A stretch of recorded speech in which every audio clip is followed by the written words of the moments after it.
Hello दर्शक बंधु मुझे नहीं आसी गोटे नुआ रेसिपी मोर जोटा कि ना हूँ मशरूम दो पियाजा। तो भिडियो देखा पूरा लाइक सब्सक्राइब कर दिंतु। देखो केमी मो रेसिपी बनाऊँ। प्रथम गोटे कड़े मुझे पा नहीं जाइए। तो पानी में मशरूम ए पानी गरम कर दूसरी मशरूम को पकाऊँ।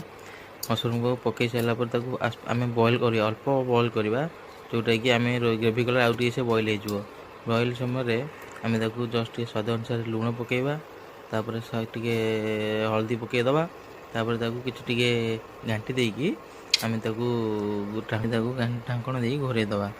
तो घोर सारापर आम कटिंग करने तार जो दो पियाजार कैप्सिकम पियाज कटिंग करने यहीटा मु होटेल देखी। तो फास्ट टाइम ट्राए कर घरे बनवाक घोर सारापर संगे नहीं जाइए कैप्सिकम पियाज जोटा कि तार आम जो ना दे दो पियाजा कैप्सिकम पियाज लंका मटर ताकू नहीं जाइए तार ग्रेवी नहीं जाइए चारमगज रसुण अदा आउ धनिया गोटा धनिया जोटा कि तार फ्लेवरटा गोटा धनिया आसा दरकार। तो मुझे नहीं जाइए। तो आम पियाज टाक काटिदबा पियाज कैप्सिकम काटिबा तो कोला कोला कर काटिबा कहीं आम पियाज टाक केते खोला कर तो बास्नाटा भल आसो। तार मशरूम बॉयल हो जाइए आम काटिदबा। देखो यही मशरूम देखागले जाने आप बॉयल हो जाइए। छतु ए बॉयल आम हो जाए तुम अब स्टेन कर रखीदेचे। तापर आम गोटे कड़े नवा कड़े तेल टिके नवा तेल पकई सारापर आम काटी कैप्सिकम आउ पियाज को भाजवा।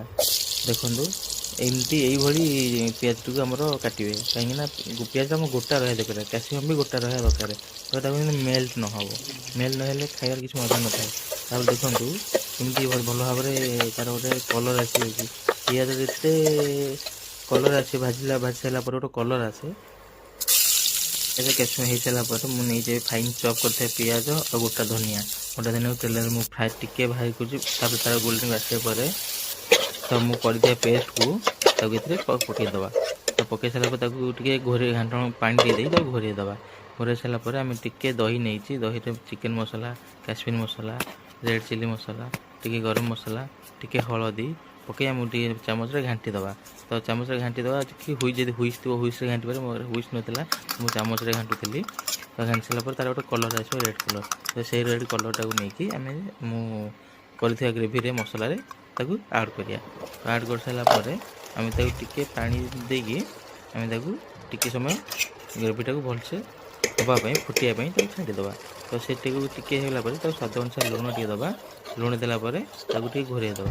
घोर सारापर आम घाटिकी घाटी सारा देखो कौड़ा कलर आम आसी एवं आम मटर टे जो मुझे मटर टे पकई आम स्टेन